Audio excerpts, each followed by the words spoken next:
దర్శించుమయ్యా.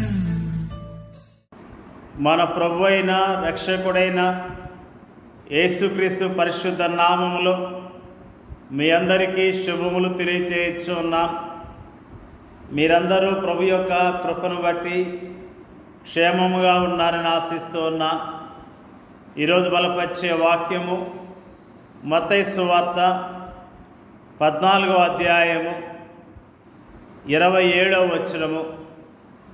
వెంటనే యేసు ధైర్యం తెచ్చుకొనుడి, నేనే, భయపడకుడని వారితో చెప్పగా, యేసుక్రీస్తు ప్రభువారు ధైర్యాన్ని తెలియజేస్తున్న విషయాన్ని, తన శిష్యులకు భయపడద్దని తెలియజేస్తున్న విషయాన్ని ఈ రోజున మనము జ్ఞాపకం చేసుకుంటూ ఉన్నాం. యేసుక్రీస్తు ప్రభువారు అద్భుతాలు, ఆశ్చర్యకార్యాలు జరిగించే దేవుడు. ఆయన మానవుని యొక్క భయాలను ఎరిగినవాడు, మానవుని యొక్క దుఃఖాన్ని ఎరిగినవాడు, మానవుని యొక్క ఒంటరితనాన్ని ఎరిగినవాడు. తన శిష్యులు భయముతో ఉన్నప్పుడు ఆయన వారి వద్దకు వచ్చిన విషయాన్ని, వారిని ధైర్యపరిచిన విషయాన్ని ఈ రోజున మనము జ్ఞాపకం చేసుకుంటూ ఉన్నాం. యేసుక్రీస్తు ప్రభువారు జనసమూహాలను పంపివేసి శిష్యులతో దోణి ఎక్కి సరస్సు అద్దరికి బయలుదేరి వెళ్ళమని చెప్పాడు. తర్వాత ప్రార్థన చేసుకోవటానికి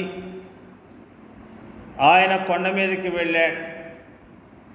సాయంకాలం అయినప్పుడు, అంటే సూర్యాస్తమయము తర్వాత ఆయన అక్కడ ఒంటరిగా ఉన్నాడు. శిష్యులు ప్రయాణమై వెళుతూ ఉన్నారు. వారితో యేసుక్రీస్తు ప్రభువారు లేరు. యేసుక్రీస్తు ప్రభువారు ఒంటరిగా ప్రార్థనలో గడిపినట్లుగా జ్ఞాపకం చేసుకుంటూ ఉన్నాం. అంతలో ఆ దోణి తీరానికి దూరముగా ఉన్నప్పుడు ఎదురుగాలి చెలరేగింది. అలలు ఎగసి దోణిని కొడుచుండగా పెద్ద తుఫాను వారిని ఆవరించి ఉన్నది. అలాంటి పరిస్థితుల్లో వాళ్ళు ఎంతగానో భయపడుతూ ఉన్నారు. ధైర్యాన్ని కోల్పోయిన స్థితిలో ఉన్నారు. ప్రాణాలు పోతాయేమన్నంత భయాన్ని కలిగి వారు ఉన్నట్లుగా మనము జ్ఞాపకం చేసుకుంటూ ఉన్నాం. యేసుక్రీస్తు ప్రభువారు వారి యొక్క స్థితిని ఎరిగి ఉన్నాడు. ఆయన వారి యొద్దకు సముద్రం మీద నడుస్తూ వచ్చినట్లుగా వాక్యము తెలియజేస్తున్నది. ఆయన సముద్రం మీద నడుచుకుంటూ వస్తున్నప్పుడు శిష్యులు భయముతో ఉన్నారు. యేసు ప్రభుని గుర్తుపట్టలేకపోయారు. భూతమని భావించి భయముతో కేకలు వేసినట్లుగా దేవుని యొక్క వాక్యము తెలియజేస్తున్నది.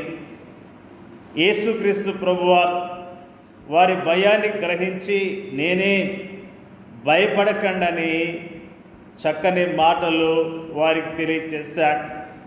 వారికి ధైర్యాన్ని ఇచ్చినట్లుగా దేవుని యొక్క వాక్యము తెలియజేస్తున్నది. యేసు ప్రభువారి యొక్క స్వరాన్ని వారు విన్నారు. వాళ్ళు యేసు ప్రభువారి యొక్క స్వరాన్ని విన్నప్పుడు వారికి ధైర్యం వచ్చినది. ఇది మన సొంత అనుభవానికి ఎంత దగ్గరగా ఉంది. మనం కూడా తుఫాను వంటి పరిస్థితులకు తల్లడిల్లుతూ నిస్పృహలకు లోనై కలవరపడుతూ భయముతో ఉంటున్నప్పుడు యేసుక్రీస్తు ప్రభువారు దూరముగా ఉన్నట్లుగా అనిపిస్తూ ఉంటుంది. కానీ ఆయన మనకు దూరముగా ఉండడు. ఆయన మన కోసము ఎల్లకాలము ప్రార్థిస్తూనే ఉంటాడు. రాత్రి గాఢమైన చీకటిలో ఆయన అందుబాటులోనే ఉంటాడు. అయినా మనము తరచుగా భయముతో కేకలు వేస్తూ ఉంటాం. అప్పుడు ఆయన ఆదరణ వాక్యాలు వింటాం. మన భయానికి కారణమైన ఆ అలలు ఆయన పాదాల కింద ఉన్నాయని జ్ఞాపకం చేసుకుందాం. వారికి బాగా తెలిసిన, వారిని ప్రేమించిన ఆ స్వరాన్ని పేతురు విన్నాడు. అతనిలోని ప్రేమ ఆసక్తి పొంగి పొర్లింది. ప్రభువా, నీవే అయితే నీళ్లపై నడిచి నీ యొద్దకు వచ్చుటకు నాకు సెలవీయమని ఆయనను అడిగాడు.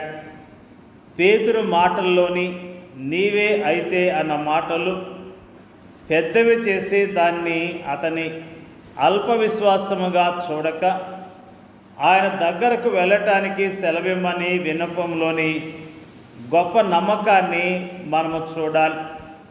యేసు ఆజ్ఞలు తనలో శక్తిని నింపుతాయని పేతురు విశ్వాసము.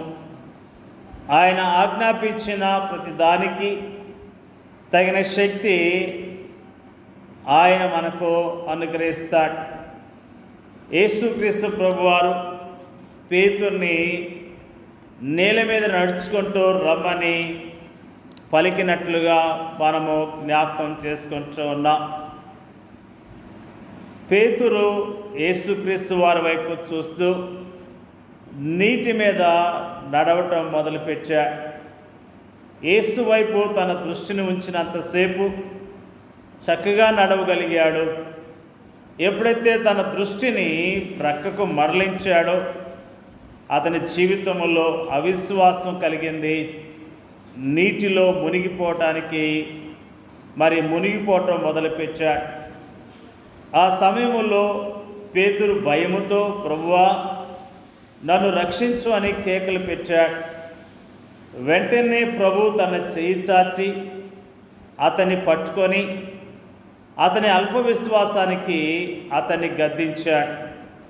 అతని దోణి దగ్గరకు తీసుకుని వచ్చాడు. యేసు దోణిలో అడుగు పెట్టగానే గాలి అణిగిపోయింది. శిష్యులు ఆయనతో నీవు నిజముగా దేవుని కుమారుడు అని చెప్పటంతో ఆ దోణిలో ఒక ఆరాధనా సమావేశం జరిగినట్లయింది. నిజముగా యేసుక్రీస్తు ప్రభువారు మనకి దూరముగా ఉన్నాడని చాలాసార్లు భయపడుతూ ఉంటాం.